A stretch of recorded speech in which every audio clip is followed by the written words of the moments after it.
নেতৃবৃন্দ জয়খুড়া ইউনিয়নের পক্ষ থেকে এইমাত্র আমাদের মধ্যে যে মিছিল এসেছে জয়খুড়া ইউনিয়নের সকল নেতৃবৃন্দকে সমাবেশের পক্ষ থেকে সংগ্রামী শুভেচ্ছা ও অভিনন্দন। বক্তব্য দীর্ঘায়িত করবো না, কারণ আপনারা যার বক্তব্য শোনার জন্য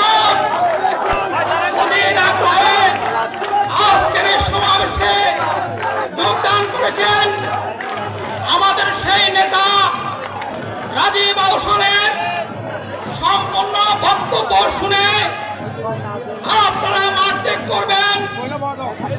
প্রিয় ভাইরা, আমাদের নেতা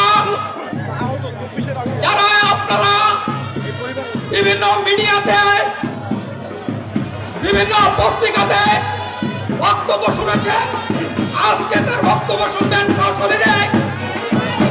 এই আহ্বান রেখে আমি আমার সংক্ষিপ্ত বক্তব্য শেষ করছি।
অন্যতম সদস্য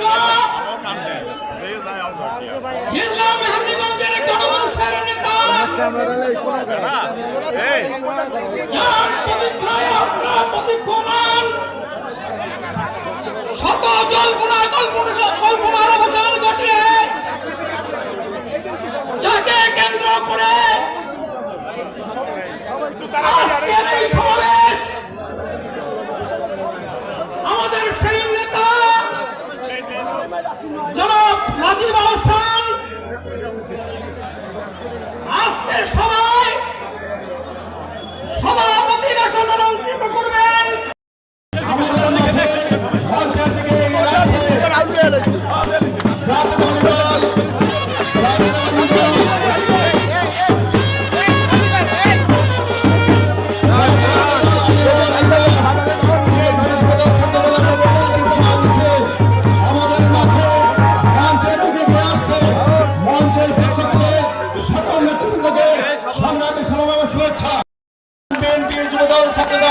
কৃষক দল, শ্রমিক দল সহ সকল নেতৃবৃন্দের নেতৃত্বে একটি বিশাল মিছিল উপস্থিত হয়েছে। মঞ্চের পক্ষ থেকে সকল নেতৃবৃন্দকে শুভেচ্ছা অভিনন্দন। সংগ্রামী উপস্থিতি, 12 নং ইউনিয়ন বিএনপির জন্য কি একটা হাততালি হবে না? জোরে করতালি। 12 নম্বর ইউনিয়ন বিএনপির জন্য একটা জোরে করতালি। ধন্যবাদ।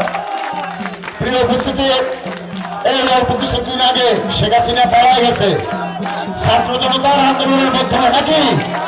সেই আন্দোলনে আমাদের অনেক সারা বাংলাদেশের অনেক নেতাকর্মী আহত হয়েছে। এই মেহেন্দিগঞ্জের কিছু কর্মী আহত হয়েছে, তাদের মধ্যে একজন এখন বক্তব্য রাখবে। জাতীয়তাবাদী স্বেচ্ছাসেবক দল মেহেন্দিগঞ্জ সদর ইউনিয়নের বিজেপি যুগ্ম আহ্বায়ক গত জুলাইতে পুলিশের গুলিতে আহত জনাব মোহাম্মদ কামাল মাতব্বর আপনাদের সামনে বক্তব্য রাখবেন। বক্তব্য রাখছেন কামাল মাতব্বর। আসসালামু